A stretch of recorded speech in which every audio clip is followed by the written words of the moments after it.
my colleagues from engineering background. I will tell you more about the fundamental stuff. Is graphene is new material. Let's start. But what to say is, can we cheat the nature? Because this graphene is going. I will tell you about this two-dimensional material. But as we know, everything about around us is three-dimensional, from the width, thickness, and the length. Can we get rid of the thickness? Can we make one layer? Yes, we can get it, but the answer wasn't yes until 2004.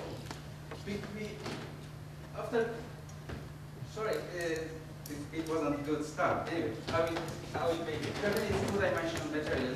It's a form of carbon, and it's a family of graphite. Probably everyone heard about the graphite, which is found in pencil or whatever we write on the paper. When we scratch or when we write something, we probably have a number of graphene layers, maybe 100 layers, but some of them might be one layer. But just to visualize it, to imagine it, just to say 1 millimeter graphite consists 3 million layers of graphene. This is the new things about this is the challenge for us to study with a single layer of graphene. This is one angstrom atomic thick, and to make it from graphite. How to make it from graphite?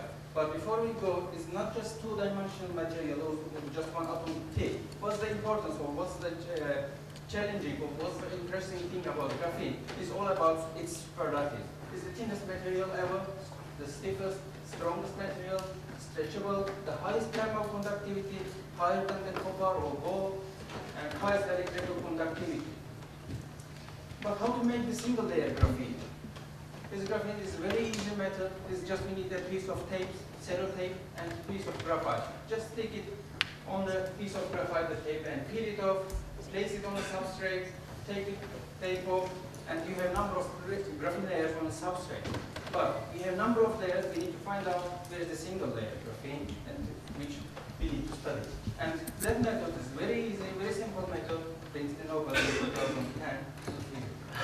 When we take a sample and put in an optical microscope, we have a number of layers, as you see here. But what we're interested, just a single layer, is just here, magnified it, just that big, and we are working just with that scale size. It's 100 micron, and I will show you later it's going to be just nanometer size. But the thing is, my focus is going to be on transmission electron microscopy. For transmission electron microscopy, we need to transfer those flakes to the suspended form, to the TM grid. So we need to get rid of the substrate.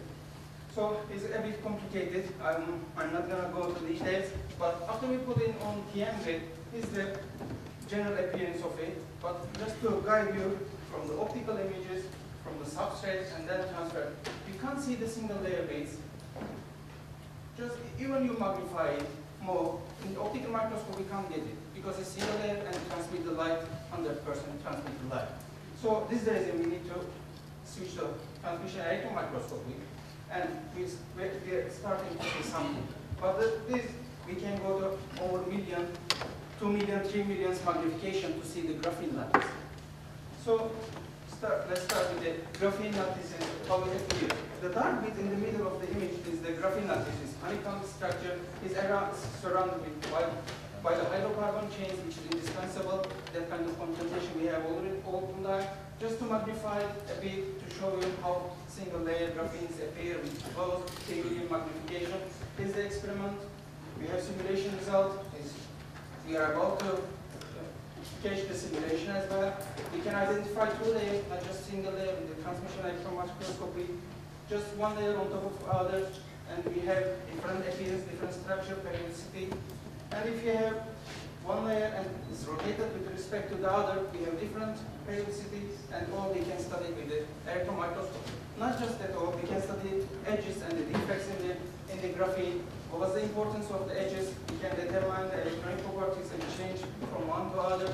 For example, and on that edge zigzag, or on that edge armchair, or we can study defects. Here you can see from the other image, we have one vacancy which is missing atom, carbon atoms, and it's here. And what I did, we know that, I'm doing that, but what is the new thing? do we need metal on the graphene, or why we need the graphene?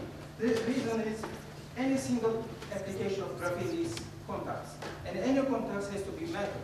So we need to study how metals behave on the graphene. So just a single application of graphene is a transistor on substrate or suspended form. All the time we need contacts, like in this case gold or chromium or titanium. We can use palladium. And what we would like to do is to put attach the metal atoms on top of the graphene. So, but this is not the case. We can't make it. So we studied numbers of metals, just inverted image of color inverted image of the transmission electron microscopy, nickel dots. Here a little closer. But what we found is no metal found on the top of the clean single layer graphene.